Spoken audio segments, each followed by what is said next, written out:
We're not gonna take it. No, we ain't gonna take it. We ain't gonna take it anymore.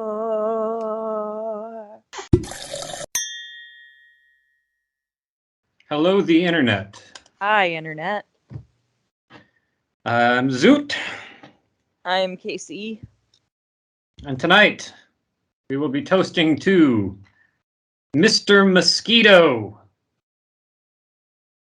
Nice.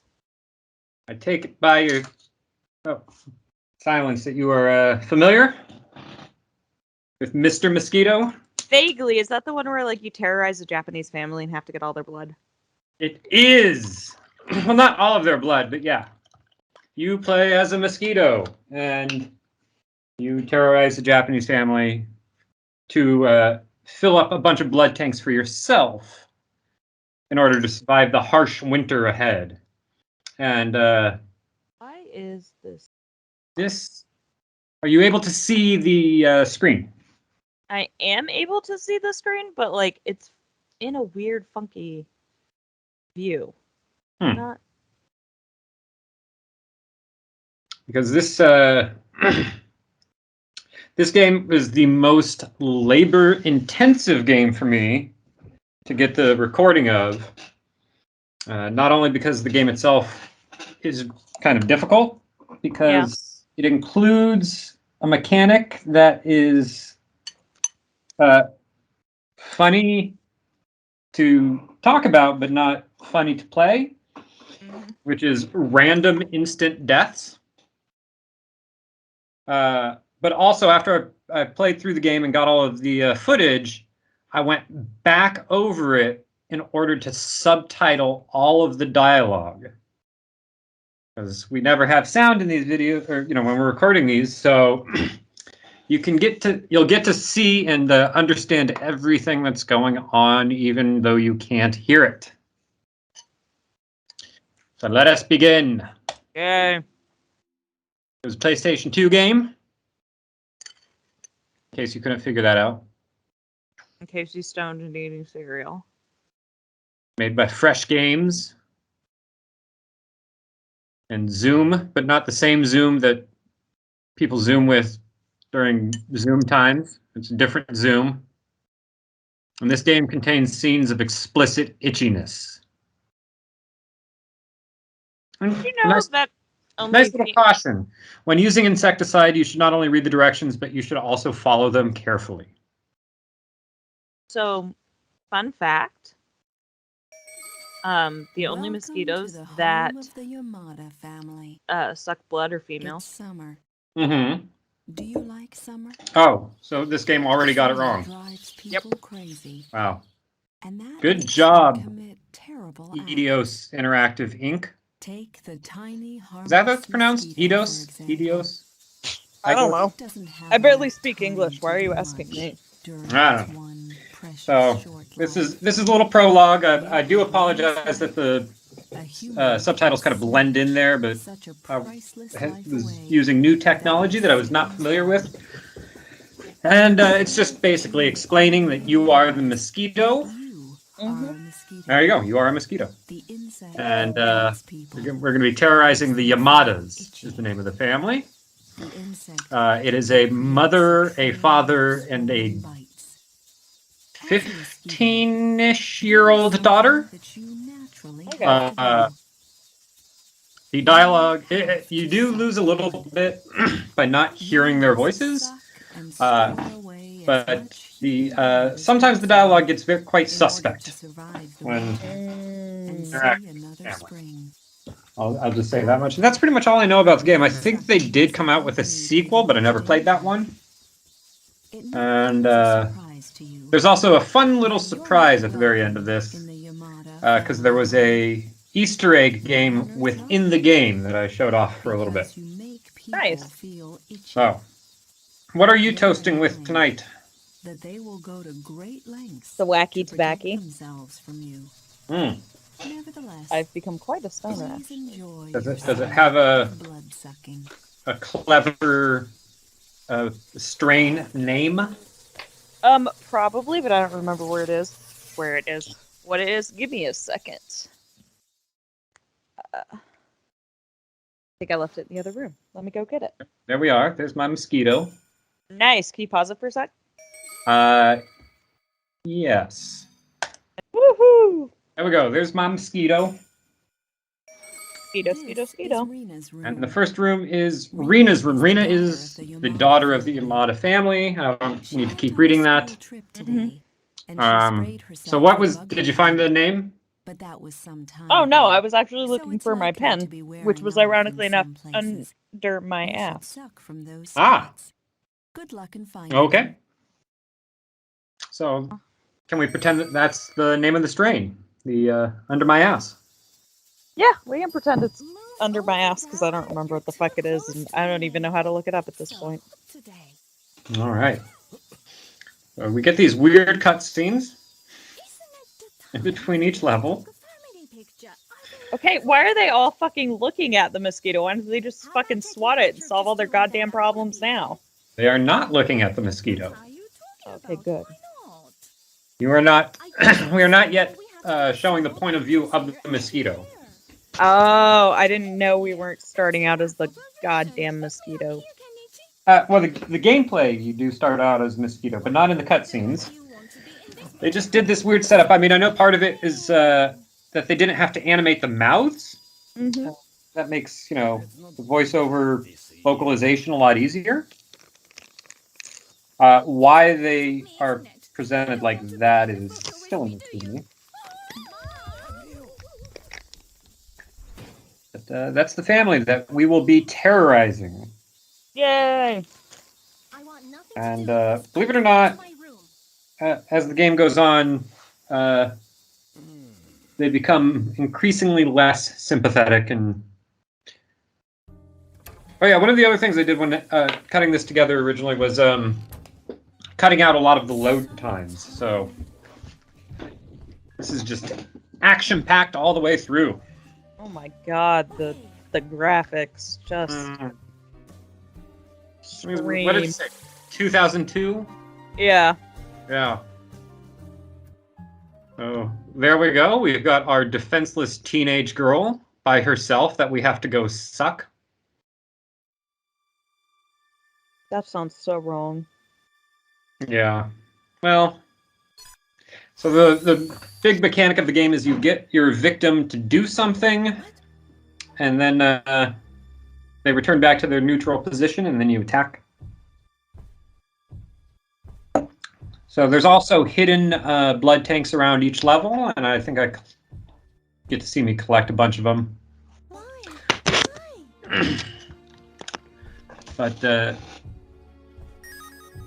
so what's in the news lately? Fucking. What's going on? Seen any good movies? Well, one, Batman just came out, and two, fucking Russia invaded Ukraine and is losing terribly. Not that that's anything to be celebrated, but like, holy fuck. Just. And I don't know what you're trying to get me to say. and there was another movie that recently came out on Amazon Prime. Oh, the shitty movie that you wrote that we're in. Fucking Animal. Cannibal. American Cannibal. American Cannibal. Yep. I'm out of focus, which I think is hilarious. Yeah, and what makes you being out of focus even funnier is they got your name wrong in the credits as well. Yep. So you're out of focus and credited incorrectly.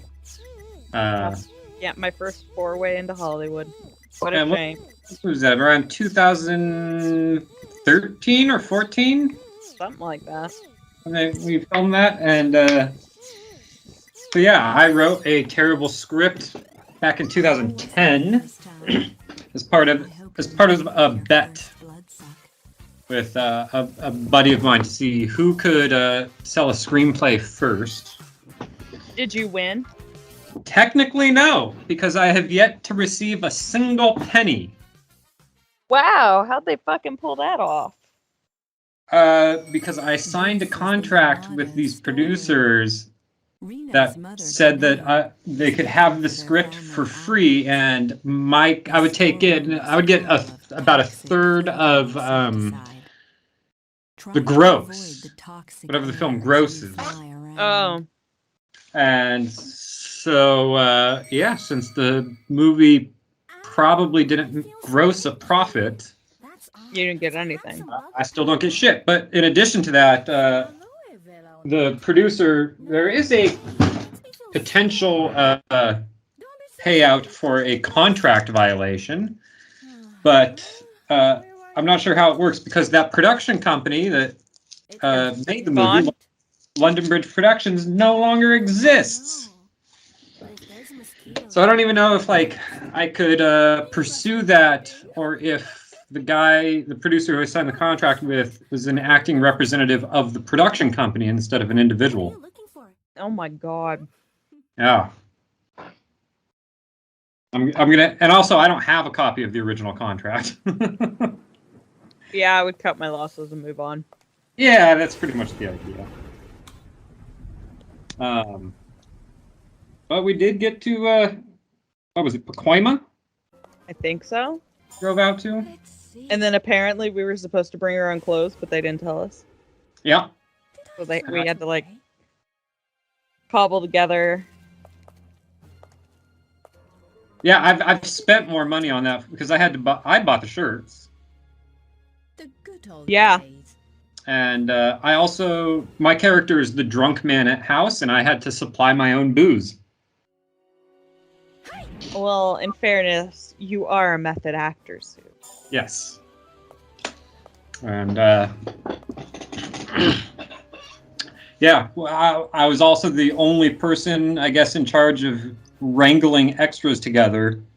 Yep. And since I was only able to get you and one other person, we were short 2 extras, so they just didn't film a scene. Nice. And I don't know if you have gone back and watched it again, but there's a very awkward moment where the killer starts a narration, and it's supposed to go to a flashback, and they didn't film that flashback scene, so he just stops talking, walks to the other side of the room, and then finishes the narration. Where did I put it? And it's a terrible movie, so if you like terrible movies and you have Amazon Prime or I forget what the other website it's on, you should go watch it out. It's getting pretty good reviews, though, considering. Are you serious? Yeah. Oh my god, that's amazing. Now I gotta look it up. Oh, I was gonna go ahead and look it up for okay. us. So let's see here. Watch American Cannibal. I found out too. There was a documentary that came out in 2006, also called American Cannibal. Oh. So this is not the 2006 one; it's the 2021 version. Oh yeah, because they finally released it. Yeah. Yeah. Well, again, because it was filmed in like 2015. Yeah. Although on IMDb it says it was a TV movie that was released in 2018. So I don't know. Did it play on TV somewhere? Oh my god. So right now on Amazon Prime, it has 2.8 out of 5 stars. Wow. Even with that scene with the extra, like, or not the extra, the stagehand, just sitting there and That was one of the extras in this. It was supposed to be the cooking school. Yeah. Yeah, and so there's the scene at the cooking school was filmed in the kitchen of a bar after closing, and all the extras were just the bar regulars that hung out after closing, and there's a woman who just looks fucking tweaked out of her mind staring directly into the camera. Okay, so here we go. He has also told his family where are all the 5-star ratings? Oh, I guess they didn't actually leave comments as well. Okay. But we've got some got some good ratings here. Are there any reviews? Oh yeah. That's what I'm looking. I'm trying to load. Oh my God. You got them out again? You like doing that. There's a. So we've got a person named Love to Read. Gave it 1 star and says, couldn't get through this fast enough. Which I know that they I'm gonna stick with, if you hated it so much that you made that you thought that kind of thing, why did you continue watching it? That's what I think. She said, I think it's a woman in her little icon picture, but she says 1 star, but says couldn't get through this fast, so she watched the whole thing. I know. Really? We got a user named Khalid, 1 star. Oh yeah, and Love to Read, her review title was called Hard to Watch. So Khalid gave it 1 star. Said useless and rubbish film, one of the worst movies. Yes. Somebody called Razzies. Yeah. Then we got a user by the name of John P. And he gave it 2 stars. And it says, needs a remake. As some Cannibal films are good, Oscar-winning even. This one, however, plays as if a bunch of 10-year-olds got a hold of their dad's old Super 8 camera. I was tempted to rate it as 1-star effort, but gave it 2 stars because some elements of the story are interesting. The problem lies in the execution. I would love to see this film get a remake with better actors, effects, and cinematography. So I like that. That's a nice little thumbs up for the writing. That was a very, very actually kind of sweet. Yeah. I'm happy about it. And then we got one last one. Review that says almost unwatchable and one of the worst movies I've ever seen. 1 star, and that was by a user named Zoot. Did you review your own movie? Mm-hmm. I love it. No, so there's that scene in the cooking thing, in the cooking class. But there is also one that they filmed at that house. Mm-hmm. That he there's a crew member sitting on the stairwell. Oh, that's right. Oh God. I remember he told me to stop smiling. Yeah. Because there was just yeah. Yeah. My neutral face is a smile. I'm sorry. I don't have very good. Well, now I've got pretty good resting bitch face, but if you hop over to IMDb. God. We've got this is my favorite part. Is under the category of goofs. Yeah. People have starting to pick this movie apart. Oh my god. Continuity errors. Oh my god. I'm sorry, I have to read along with you. Hold on. Okay. And then again, like the reviews on IMDb are even better than the ones on Amazon, I think. Not better, like higher reviews, just funnier.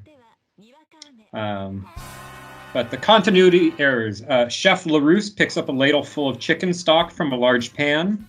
As he raises it, however, it is clearly both empty and bone dry. You are in the bathroom.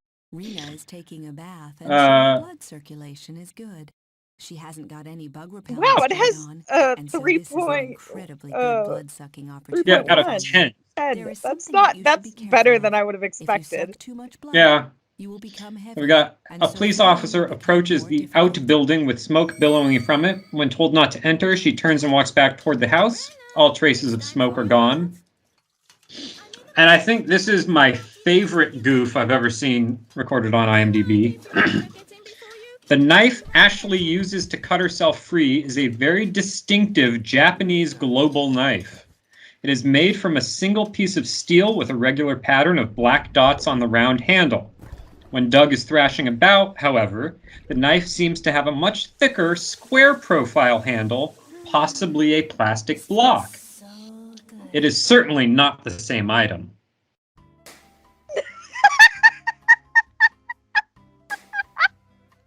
I'm sorry, I'm enjoying the factual error too. Go for it. When the car won't start, a recorded message says the battery has been disabled. The engine was turning over, though. If the battery was disabled, there would have been a clicking when they turned the key. Yeah. Oh my god! Like, come on, people. Of all the things to pick apart in that movie, like, those are the details they get hung up with. All right, so now we are in the bathroom here, tormenting the teenage girl by Suck a blood right out of her forehead. Yeah, well, okay, so you can get into these battle sequences. Yeah. And when you're in the battle sequence, you have to attack the person's pressure point to knock them out. And what's really weird about that is when you hit them in the pressure point, you get this like little bit of fanfare thing, and then the character just goes, bliss. And it's weird. That is weird. Sorry, Here, I'm still looking at our reviews. Wow, somebody wrote a fucking novel. Yeah, and they didn't even give a spoiler warning. American Cannibal is a refreshingly serious horror film. Despite the fact that the subject matter has been treated humorously dozens of times, this one devours into the camp and treats it as itself as a serious horror film. It has some pretty good serious flaws in the setup, but once it gets going, it's pretty disturbing. The film is about Rebecca, Ashley, and Chelsea. God, you gave them such like fucking basic white girl names. Yeah, that was the point. 3 girls who have just graduated from high school together. Oh, wait. Before you continue, spoiler alert for American Cannibal. This feels so good. Continue. They're gonna steal the car by jump starting. Wait, fuck. Rebecca and Chelsea are going away to school together while Ashley's staying behind to work in a coffee shop. The film takes place on Friday night. Wow, they like got really fucking specific. Yeah, I don't even know that it takes place on a Friday night. Is that what you wrote? Maybe you should go back and check the script. I might have to. I don't remember specifying that it was a Friday night. Walking past their English teacher's house, Chelsea comments about how she hates the teacher because the teacher almost flunked her, and the only reason that she graduated was because she cheated on the fire paper. Rebecca wrote it for her. To get the teacher back, they steal her car by jump starting it. I think the writer meant hot wire, but we'll just let that slide. Why don't you add that to the goose? Yeah! That's a factual error. Do you want to go and add it to the goose? I might. While driving, the car breaks down. They realize they can't call a mechanic because they would get caught as car thieves, so instead of walking home or taking a block or two and calling an Uber, in fairness, at that point in time, Uber wasn't a thing when the script was written.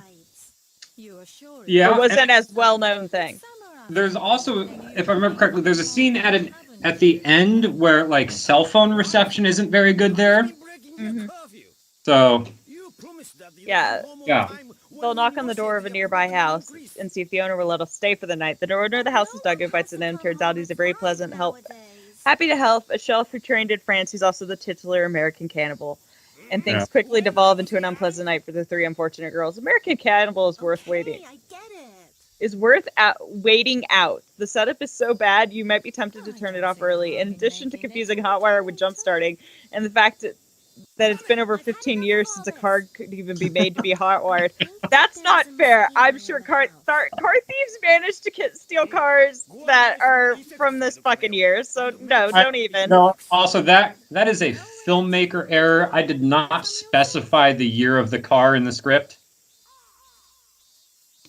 So That is not the fault of the script. Well, no, it's saying in the fact it's been over 15 years since a car was made that could even be hot wired. Right. That could have been a car from. It could have been a 1970 Pontiac that they got. That is not my fault. Not only that, like cars still get fucking stolen. People still get charged with Grand Theft Auto. I'm pretty sure they're smart enough to figure out. Yeah, but it's not. But they don't hotwire. I think they steal the cars in other ways. They use a blender thing to hide the key code or whatever. I don't know. Oh my god! I don't know shit about cars. I was I played through. Oh well, I'll finish reading this and then. The girls are annoying to the max, and even worse, they tried to come up with a story to convince the owner of the house to let them stay. One of the girls actually suggests stabbing the owner and forcing their way in. The suggestion is quickly dismissed, but it makes for us to revel when the girls reveal the girls we're supposed to be rooting for. Although the special effects are practical, a couple of the times are just awful CGI blood spurts, darling bad. However, I am, however, willing to give the low-budget flick a pass on a lot of things, and the whole American Cannibal works. Once the action starts, it's pretty nice and nasty and packs it well up. It's refreshingly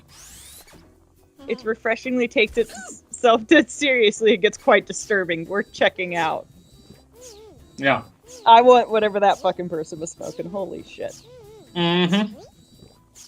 No, but I was gonna say, so... Sounds bad. Movie went nowhere. I played through Telltale's Batman series. Okay. And at one point in it, you can hotwire a car for... Well, I mean, like, this game's how old? I'm just gonna spoil it, so... for Joker. Okay. And, like, there are a lot of, like, issues, as a Batman fan, there are a lot of issues that I have with, like, certain aspects of that game.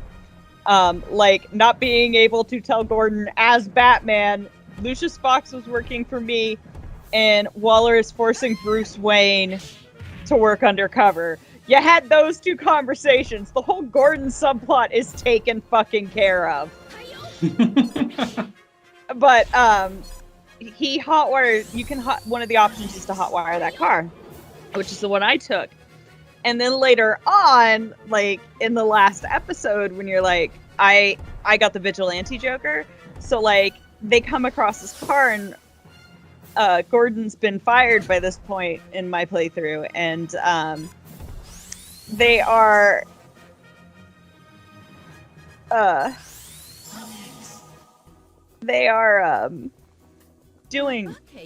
they're like going over the crime scene somewhere, and the car that Bruce hotwired earlier in the story makes an appearance, and they're going over it, and Gordon looks inside the car and goes, wow, this hotwiring job's a mess. And Batman, he's like, I don't know if it's just like the options I took because I had a more compassionate Batman. He just goes, I'm sure he did his best. Which was a total, shut the fuck up!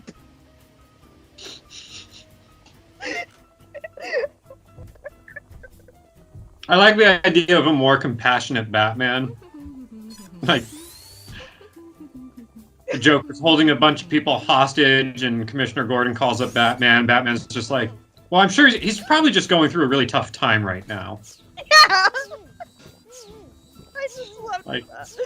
I just love the tone and, like, just the inflection of what exactly Batman said, where he was just like, I am sure he did his best. Like, it was all offended and defensive over this hot wired job, and it was just so funny to me. Like, that was one thing that Bruce Wayne really struggled with. Like, so he can empathize with the difficulty of trying to hotwire a car. Oh, dude, I've been organizing my comics, and I, like, forgot some of the shit that happened right after they killed Damian. Mm-hmm. And, like, I forgot what Bruce did to my, sweet, sweet cinnamon roll Jason Todd after Damian died. Because, like... Hold on a second. You'll notice that my mosquito has changed colors. Yeah. So